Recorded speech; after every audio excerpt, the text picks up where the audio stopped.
1990ஆம் ஆண்டிலிருந்து எங்களுடைய இனம் சில சம்பந்தப்பட்ட இனத்தவர்களால் வெட்டி கொலை செய்யப்பட்டது. எங்களுடைய உயிர், எங்களுடைய உடல் உறவுகள் வெட்டி கொலை செய்யப்பட்டது. ஆனால் அப்போதுதான் நாங்கள் ஆயுதம் தூக்கினோம். 1990களில் கூட என்னுடைய தேசிய தலைவன் இவர்களை சொல்லியிருக்கிறார், உங்களுடைய உடைமைகளுடன் வெளியேறுங்கள்.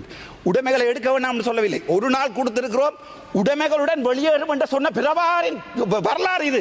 நாங்கள் இவர்களை கொலை செய்யவில்லை, ஆனால் எங்களுடைய தமிழ் மக்களை இவர்கள் வெட்டி வெட்டி கொலை செய்திருக்கிறார்கள். கிழக்கு மாகாணம் முழுக்க எங்களுடைய தமிழ் மக்களுடைய ரத்தம் ஆறாக ஓடி இருக்கிறது. அது மட்டுமல்ல, எங்களுடைய அம்மன் கோவிலை இடைத்து மீன் மார்க்கெட் கட்டிய இனம் இது.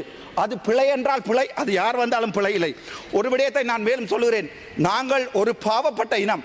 2009 வரைக்கும் உங்களுக்கு தெரியும், அல் ஜசீரா என்ற தொலைக்காட்சியிலே உங்களுடைய முன்னாள் ஜனாதிபதி ரணில் விக்ரமசிங்கே அவர்கள் மிக தெளிவாக மூக்கறுக்கப்பட்டிருக்கிறார். சூர்பனகை